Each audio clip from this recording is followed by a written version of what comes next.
Thank you, colleagues. For your record, I'm State Senator Rob Wagner. I represent communities in the South Metro area. I get the honor of serving as the State Senate President. For people who know me, you know that I'm a big fan of Oregon political history. In my office, I have 2 rows of different political books. One of them is Henry Carey's History of the Origins of the Origin of the Oregon Constitution in its original binding, 1925. Anybody has some spare time on their hands can come by and borrow it. You know, a little checkout. The state constitution of the state of Oregon has changed throughout the years with majority vote, and it has a very complicated history in terms of its social, political, and cultural lens. Here in our own chambers just 1 century ago, the Speaker of the Oregon House and members of this legislature were card-carrying members of the KKK.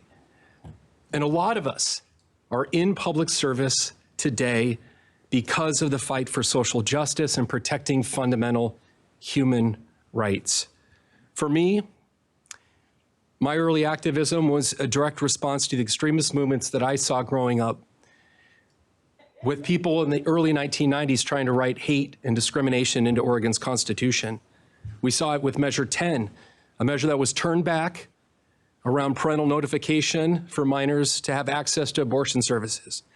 We saw it with Measure 9 and Measure 13. I was a neighbor-to-neighbor field organizer fighting the Oregon Citizens Alliance who were trying to write anti-LGBTQ rights into the Oregon State Constitution. The state Senate as well has a very strong history. If the last 20 years were protecting LGBTQ plus rights and access, full access to reproductive health services, from civil unions legislation, anti-discrimination, and domestic partnership.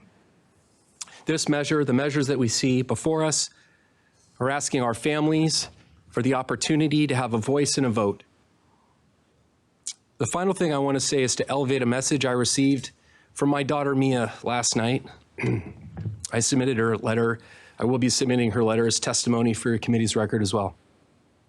I have 4 incredible kids. 2 beautiful, wonderful, dynamic, incredible daughters. My daughter Alex turned 17 this week. My daughter Mia is an undergrad in Washington, D.C., and she wrote 232 words. This is from Mia. In 2023, it's an historic year for women and the LGBTQ plus community, but not historic in progress. By March 2023, legislators around the United States have already introduced more anti-LGBTQ bills, over 300. Less than a year ago, the U.S. Supreme Court overturned Roe v. Wade. In a little over 10 months, over a quarter of the United States no longer enshrines the right to safe, legal abortion services.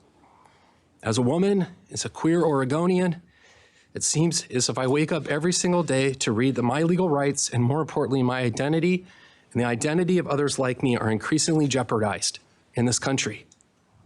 When the federal right to abortion was struck down, I was fearful for women and others who can bear children in our country. I was fearful when I read language from the Supreme Court justices signaling a threat to my right to be with the woman I love. That being said, those threats from federal level made me all the more proud of the state I hail from. Oregon today is seen across the country as a beacon of willingness to stand up to the tyranny of those in this country that wish to curtail progress.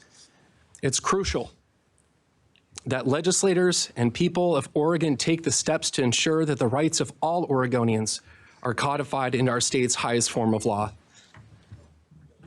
With that, colleagues, I urge your support for SJR 33 and this foundational work that helps safeguard freedom and equal rights for everyone in Oregon.